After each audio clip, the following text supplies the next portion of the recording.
Assalamualaikum warahmatullahi wabarakatuh. Salam sejahtera buat kita semua. Kali ini saya akan mereview materi tentang wawasan kebangsaan dan nilai-nilai bela negara.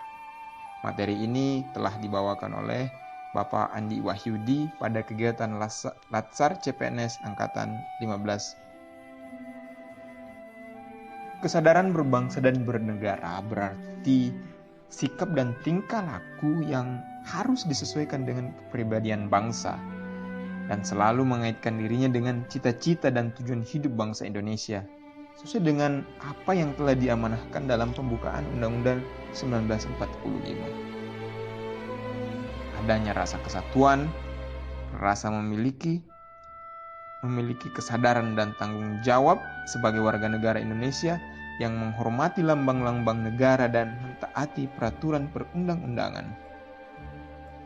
Baiklah, kita akan masuk ke pembelajaran yang pertama, yaitu konsepsi wawasan Nusantara dan wawasan kebangsaan. Wawasan Nusantara adalah suatu wawasan kewilayahan, suatu konsep negara kepulauan. Menurut Konvensi Perserikatan Bangsa-Bangsa yang tertuang dalam Wantanas 2018, bahwa sebuah negara yang secara utuh mencakup satu kepulauan atau lebih dan dapat pula mencakup pulau-pulau yang lain. Wawasan Nusantara tidak hanya menyentuh perihal wilayah fisik NKRI dalam bentuk perairan dan daratan.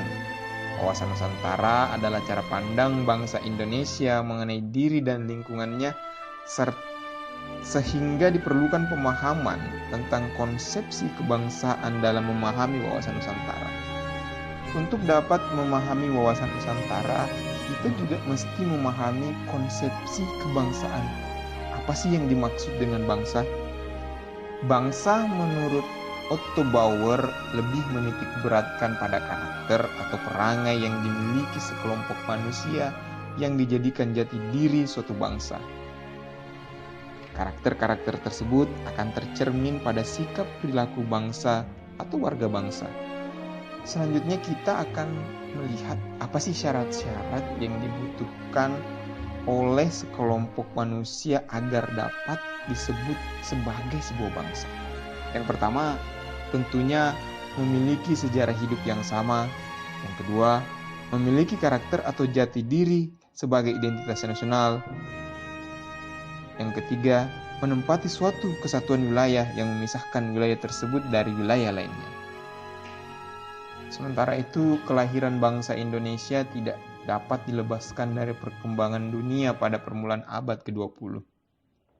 Yang terjadi di Indonesia pada waktu itu adalah pada tanggal 20 Mei 1908 berdiri organisasi Budi Utomo yang dipelopori oleh Dr. Wahidin Sudirohusodo yang merupakan tonggak sejarah titik awal terbentuknya kesadaran sebagai bangsa Indonesia. Dan tanggal tersebut ditetapkan sebagai Hari Kebangkitan Nasional, yaitu 20 Mei 1908. Indonesia sebagai sebuah bangsa memproklamirkan dirinya pada tanggal 28 Oktober 1928, tepatnya pada saat itu Sumpah Pemuda, yang menyatakan bahwa berbangsa yang satu, bangsa Indonesia, bertanah tumpah darah yang satu, tanah air Indonesia, dan menjunjung bahasa persatuan, bahasa Indonesia. Barulah pada tanggal 17 Agustus 1945, Bung Karno dan Bung Hatta atas nama bangsa Indonesia memproklamirkan kemerdekaan negara atau bangsa Indonesia. Selanjutnya kita masuk ke materi berikutnya, yaitu tentang wawasan kebangsaan. Wawasan kebangsaan dapat diartikan sebagai sebuah konsepsi atau cara pandang yang dilandasi akan kesadaran diri sebagai warga dari suatu negara akan diri dan lingkungannya di dalam kehidupan berbangsa dan bernegara. Wawasan kebangsaan menentukan cara bangsa mendayagunakan kondisi geografis negara, sejarah, sosio-budaya, ekonomi, dan politik, serta pertahanan keamanan dalam mencapai cita-cita dan menjamin kepentingan nasional. Bagi Indonesia sendiri, memperkokoh wawasan kebangsaan dalam menyikapi gerakan globalisasi secara tepat dan menguntungkan bagi perkembangan negara ditujukan untuk membentuk warga negara yang sadar bahwa dirinya adalah warga negara suatu negara yang memiliki hak dan kewajiban sesuai Undang-Undang NKRI tahun 1945 yang berdasarkan Pancasila, serta mampu diimplementasikan dalam berbagai segi kehidupan sehari-hari, terutama dalam membina kehidupan bermasyarakat, berbangsa, dan bernegara yang demokratis, serta menjunjung nilai-nilai hak asasi manusia. Wawasan Nusantara pertama kali dicetuskan melalui Deklarasi Juanda pada tanggal 13 Desember 1957. Yang kedua, dikukuhkan dengan Undang-Undang Nomor 4 PRP 1960 tentang Pra-Indonesia. Yang ketiga, sebagai doktrin strategis wawasan Nusantara dikukuhkan pertama kali melalui ketetapan MPR Nomor 4/MPR/1973 tanggal 22 Maret 1973 tentang garis-garis besar haluan negara. Selanjutnya ditetapkan dalam Konvensi PBB tentang Hukum Laut Internasional. Dan yang terakhir, tanggal 13 Desember ditetapkan sebagai Hari Nusantara melalui Kepres nomor 126/2001 oleh Presiden Abdurrahman Wahid.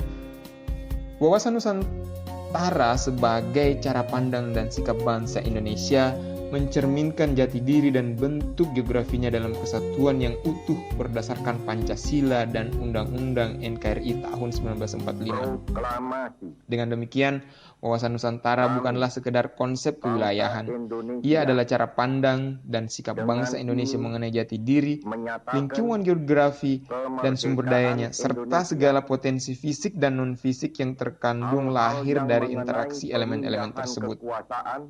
Sebagai elemen kekuatan dan lingkungan strategis nasional dalam satu kesatuan yang utuh berdasarkan Pancasila dan Undang-Undang Negara Republik Indonesia tahun 1945. Selanjutnya kita masuk ke 4 konsensus dasar atau 4 kesepakatan dasar berbangsa dan bernegara. Yang pertama yaitu Pancasila, yang kedua Undang-Undang Dasar Negara Republik Indonesia tahun 1945, NKRI, dan Sesanti Bhinneka Tunggal Ika. Yang pertama, Pancasila sebagai sumber dari segala sumber hukum. Artinya setiap materi kebijakan negara tidak boleh bertentangan dengan nilai-nilai Pancasila. Menjadi ideologi negara artinya merupakan etika sosial yang terwujud dalam kehidupan berbangsa dan bernegara. Landasan konstitusional, Undang-Undang Dasar Negara Kesatuan Republik Indonesia tahun 1945. Kedudukan Undang-Undang Dasar merupakan tataran pertama dan utama dari penjabaran 5 norma dasar Pancasila dan norma-norma dasar lain di pembukaan Undang-Undang Dasar menjadi hukum yang memberi kerangka dasar hukum. Dan pembukaan Undang-Undang Dasar sebagai norma dasar yang melatar belakangi cita-cita luhur bangsa. Konstitusi Indonesia sudah 5 kali diubah. Yang pertama pada tahun 1945, yang kedua Undang-Undang RIS tahun 1949, yang ketiga Undang-Undang Dasar 1950, yang keempat Undang-Undang Dasar 1945, dan yang kelima Undang-Undang Dasar 1945 amandemen pada tahun 99, 2000, 2001, dan 2002. Selanjutnya Bhinneka Tunggal Ika. Semboyan ini diambil dari Kitab Sutasoma karangan Empu Tantular yang berarti beraneka ragam tetapi masih satu jua, tidak ada kebenaran yang bermuka dua. Selanjutnya kita masuk kepada penghormatan terhadap lambang-lambang negara dan ketaatan kepada peraturan perundang-undangan. Ini tidak terlepas dari pasal 35 yang berbunyi bendera negara Indonesia adalah sang merah putih. Pasal 36 bahasa negara ialah bahasa Indonesia. Pasal 36 bagian A lambang negara ialah Garuda Pancasila dengan semboyan Bhinneka Tunggal Ika.